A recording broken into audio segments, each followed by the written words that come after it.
Nasdem makin bingung. Dari hasil survei Saiful Mujani Research and Consulting (SMRC) mencatat nilai elektabilitas Partai Nasional Demokrat (Nasdem) masih belum meningkat. Walaupun sudah mengusung Anies Baswedan jelang Pilpres 2024, namun elektabilitas Partai Nasdem tampaknya masih belum terlihat meningkat, bahkan cenderung menurun.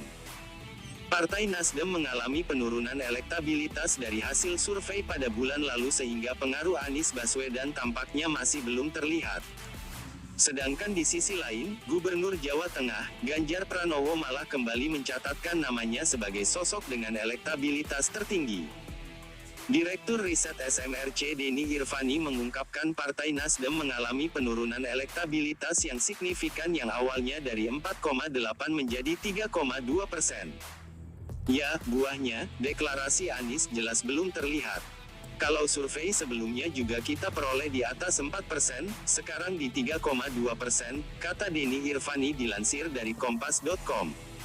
Melihat angka penurunan, ia menilai, belum ada dampak signifikan dari pencalonan Anies kepada elektabilitas Nasdem. Sebab, ia mengatakan bahwa efek atau dampak signifikan baru akan dirasakan Nasdem apabila terjadi kenaikan elektabilitas. Saya kira sejauh ini deklarasi itu belum punya dampak menaikkan elektabilitas Nasdem secara signifikan, imbuh Denny. Adapun dalam survei SMRC terkini, posisi Nasdem berada di posisi 8. Elektabilitas Nasdem berada di bawah partai non-parlemen yaitu Perindo. Perindo mendapatkan elektabilitas sedikit lebih tinggi dari Nasdem, yaitu 4,6%. Sementara itu, di bawah Nasdem ada Partai Persatuan Pembangunan (PPP) 2,9% dan Partai Amanat Nasional (PAN) 1,7%. Perlu diketahui, survei ini dilaksanakan dengan wawancara tatap muka pada 3-11 Desember tahun 2022. Total sampel responden yang diwawancarai secara valid ada 1.029 orang. Adapun margin of error survei diperkirakan lebih kurang 3,1% dengan tingkat kepercayaan 95%.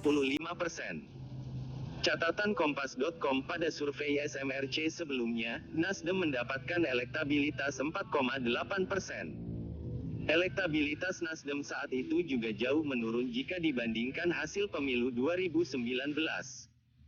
Karena, hasil pemilu 2019, Nasdem mendapatkan 9,1%, sekarang 4,8%. Itu artinya malah mengalami penurunan, belum ada tanda-tanda Nasdem menjadi lebih kuat dibanding 2019 hingga saat ini.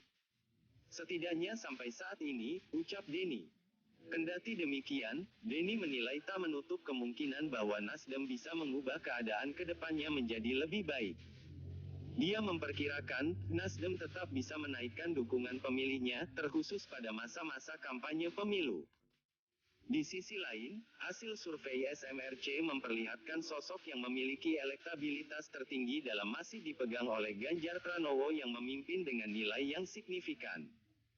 Direktur Riset SMRC Denny Irvani menuturkan survei ini melibatkan dua kategori responden, yakni 1.029 responden secara umum dan 708 responden yang benar-benar tahu ketiga calon tersebut. Dia berkata pihaknya mengajukan pertanyaan bila pemilihan presiden diadakan sekarang ini, siapa yang akan dipilih? Pada kelompok pemilih yang tahu ketiga calon, Ganjar mendapat dukungan 42,6%, unggul signifikan dari Anies 28,5%, dan Prabowo 22,9%, ujar Denny dalam keterangan tertulisnya, Selasa tanggal 20 Desember tahun 2022.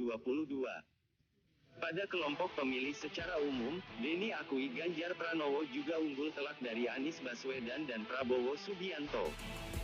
Ganjar Pranowo mendapat dukungan 33,7%, Anies Baswedan 28,1%, dan Prabowo Subianto 26,1%. Lebih lanjut, Denny menuturkan Ganjar Pranowo sementara unggul terutama karena ia lebih disukai dibanding calon-calon lain.